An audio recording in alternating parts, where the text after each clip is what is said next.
Salam mənim əziz şagirdlərim. Xoş gördük sizləri yenidən mənim kanalımda. Mən bugün sizinlə dalğa optikası bölməsindən olan 55-ci testin həllinə baxmaq istəyirəm. Məsələdə bizə deyir: tezliyi 6 vurulsun 10^14 Hz olan yaşıl işıq şüası vakuumdan sındırma əmsalı n2,5 olan mühitə keçdikdə dalğa uzunluğumuz nə qədər dəyişir? Demək ki, bizim dalğa uzunluğumuzun vakuumdan hər hansı bir mühitə keçəndə nə qədər dəyişdiyini soruşur. Bunun üçün biz dalğa uzunluğunun həm vakuumdakı qiymətini tapmalıyıq, həm mühitdəki qiymətini tapmalıyıq. Ondan sonra bunları müqayisə etməliyik ki, vakuumdan mühitə keçəndə bizim dalğa uzunluğumuz nə qədər dəyişdi. Demək ki, bizə birinci növbədə edilməsi gərəkən iş, dalğa uzunluğumuz vakuumda lambda 0 bərabərdir S bölünsün N düsturundan ifadə olunur. Adi bir mühitdə isə lambda bərabər lambda 0 bölünsün N düsturu ilə ifadə olunur. Biz bunu bilirik PDF-lərimizdən. Bizə vakuumdan adi mühitə keçəndə nə qədər dəyişir deyirsə, birinci vakuumu tapmalıyıq. Sonra adi mühiti tapmalıyıq və müqayisə etməliyik.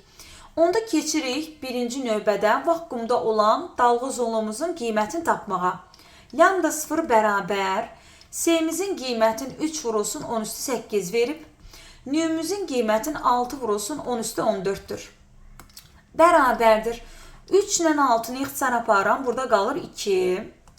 10^14'dür uşaqlar. Buradan qaldırıram yuxarı.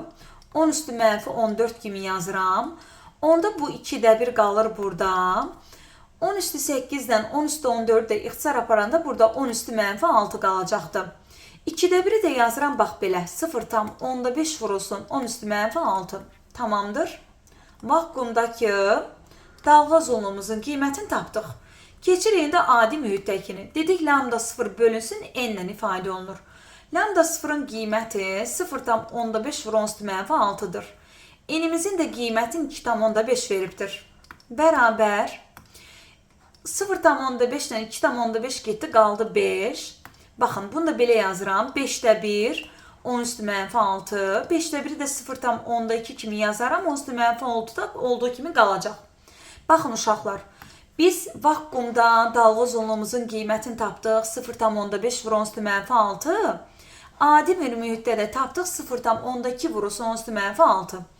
Dalğa uzunluğumuz vakuumdan adi bir mühitə keçəndə nə qədər dəyişdi? Onun üçün çıxmamız lazımdır.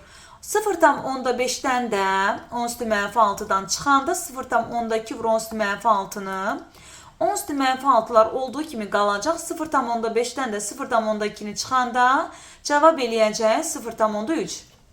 Aha, biz cavabımızı tapdıq. 0,13 vur 10^-6. Amma görürük ki, cavabımız uşaqlar nano ilə verilib. Mən bunu daha dəqiq olsun deyə, bu axı mənfidir. 0,13 demək 3 vur 10^-1 deməkdir. Bunun onda 0-ını qaldırıram bunun üstünə, olur 3 vur 10^-7. Cavabın nano ilə verdiyindən dolayı nanomuz da bilirik ki 10^-9'dur. Nanonu yazdım. Mən neçəni 10^-9'a vursam 3 vur 10^-7 alınır. Baxın, 300'ü vuranda bunun 2 dənə müsbət sıfırı var. Bunun 2 dənə müsbət sıfırı, bunun 2 dənə mənfi sıfırını yeyəndə yenə eyni qiymət alırıq biz. Demək ki, elə bizim cavabımız 300 nanometr azalar deməkdir. Uşaqlar, əgər siz də mənimlə bərabər fizikanı il ərzində bu cür sevərək, maraqlı şəkildə öyrənmək istəyirsinizsə, o zaman elə indi nömrə ilə əlaqə saxlayıb qeydiyyatdan keçməyə tələsin. Çünki fərdi və qruplarda olan yerlərimiz artıq məhduddur. Siz də həmin yerlərdən birini tutmağa tezliklə çalışın.